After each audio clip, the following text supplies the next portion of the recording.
Imagine-se preso. Atrás de você, um exército implacável, com carros de guerra e cavalaria, avançando para aniquilar. À sua frente, um obstáculo intransponível, as águas profundas de um vasto março. Sem saída, sem esperança. Esta é a cena de um dos momentos mais épicos e debatidos da história bíblica, a travessia do Mar Vermelho. Por séculos, céticos e crentes se perguntaram como um evento tão monumental poderia ter acontecido. Foi um capricho da natureza, uma coincidência extraordinária, ou uma intervenção divina que desafia toda a lógica e a ciência conhecida? Prepare-se para mergulhar nas profundezas desse milagre, explorar as teorias e descobrir por que a história de Moisés e o Mar Vermelho continua a fascinar e a inspirar milhões. Será que a ciência pode realmente explicar o inexplicável? Ou há uma força maior em ação que transcende nossa compreensão? Vamos desvendar a verdade. O cenário do desespero, um povo encurralado. Para entender o milagre, precisamos sentir o desespero do povo de Israel. Após séculos de escravidão no Egito, eles foram finalmente libertados por Moisés, guiados por Deus, através de uma série de pragas devastadoras que humilharam o faraó. Mas a liberdade durou pouco. Êxodo 14, 5-9 nos descreve o pânico do faraó, ao perceber que havia deixado seu trabalho forçado ir embora. Com seu coração endurecido mais uma vez,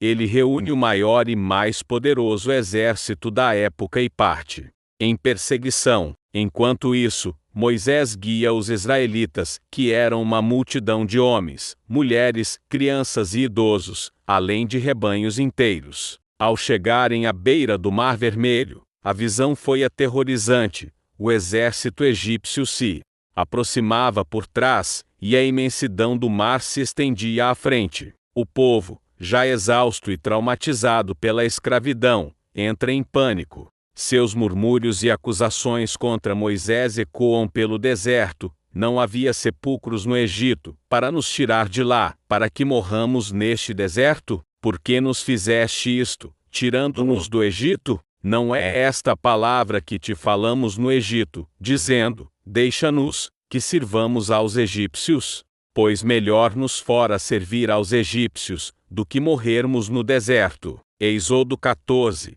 11-12 era um beco sem saída, uma armadilha mortal. Qual seria a solução para uma situação humanamente impossível? A intervenção divina, um vento forte, ou poder sobrenatural. Diante do desespero do povo, Moisés clama a Deus, e a resposta é tão grandiosa quanto o problema. Êxodo 14, 16-22 descreve o que aconteceu em seguida. Tu, porém, levanta a tua vara, e estende a tua mão sobre o mar, e fende-o, para que os filhos de Israel passem pelo meio do mar em seco. Então Moisés estendeu a sua mão sobre o mar. E o Senhor fez retirar o mar por um forte vento oriental toda aquela noite, e fez do mar terra seca, e as águas foram divididas. E os filhos de Israel entraram pelo meio do mar em seco, e as águas lhes foram como muro à sua direita e à sua esquerda. A Bíblia é clara: um forte vento oriental toda aquela noite. Isso gerou uma das maiores discussões. Seria um fenômeno natural intensificado por Deus, uma separação que a ciência poderia explicar? Alguns cientistas e arqueólogos propuseram que um forte vento, soprando por horas, poderia ter exposto uma ponte de terra subaquática rasa em certas áreas, ou que a travessia se deu em um lago de juncos mais raso, e não no Mar Vermelho principal. Teorias foram levantadas sobre ventos de inundação ou oscilações de água que poderiam, em condições perfeitas, ter movido as águas. No entanto, essas teorias enfrentam um desafio. A Bíblia descreve as águas como um muro à sua direita e à sua esquerda, algo que transcende um simples recuo de maré ou uma área rasa exposta. Um muro de água é uma característica que parece desafiar as leis da física. Ainda mais intrigante é o tempo do evento. toda aquela noite. O vento soprou tempo suficiente para uma multidão de milhões passar em seco. A escala e a precisão desse evento, no momento exato de maior desespero, apontam para algo muito além de uma mera coincidência natural. A perseguição e a destruição dos egípcios, enquanto os israelitas atravessavam, os egípcios, impulsionados pela ira e pela cegueira, decidiram seguir pelo mesmo caminho. Êxodo 14, 23-28 relata: e os egípcios os seguiram, e entraram após eles até ao meio do mar,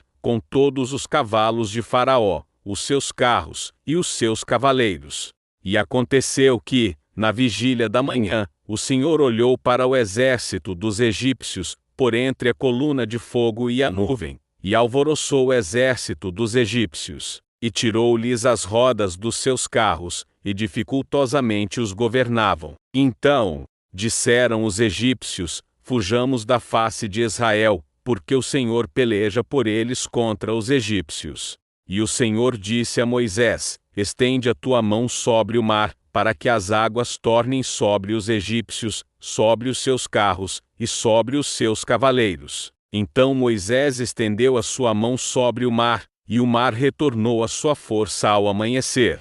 E os egípcios fugiram ao seu encontro, e o Senhor derribou os egípcios no meio do março, porque as águas tornaram e cobriram os carros e os cavaleiros de todo o exército de Faraó, que os haviam seguido no mar.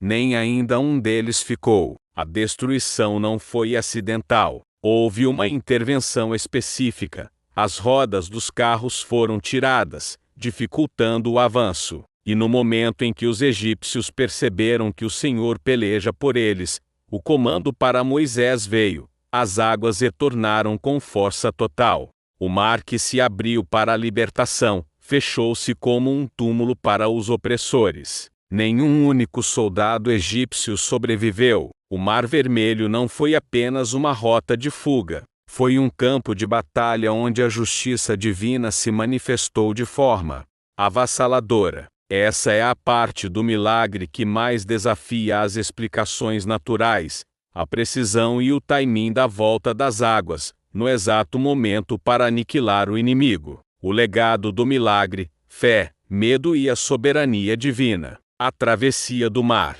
Vermelho deixou um legado complexo.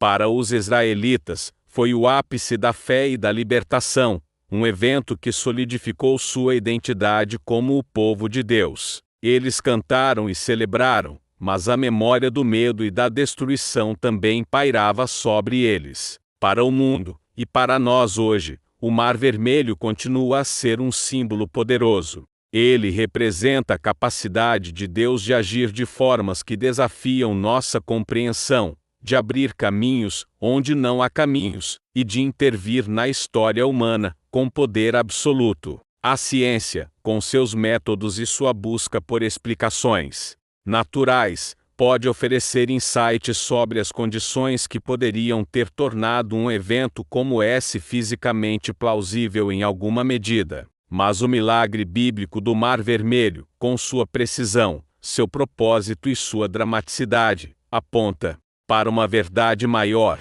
a soberania de um Deus que controla os elementos e age em favor de seu povo. Não é apenas um evento natural, é uma intervenção sobrenatural orquestrada perfeitamente, independentemente de como nossa mente racional tenta decifrar. O impacto desse milagre é inegável. Ele transformou escravos em um povo livre e gravou, na memória da humanidade, a imagem de um Deus que move montanhas e divide mares. A história de Moisés e o Mar Vermelho nos convida a ir além das aparências, a reconhecer que, mesmo diante do impossível, há uma força capaz de abrir caminhos e operar o inexplicável. Seja você um crente ou um cético, a grandiosidade desse evento permanece um mistério fascinante. O que você pensa sobre o milagre do Mar Vermelho? Você acredita que a ciência pode realmente explicar esse evento,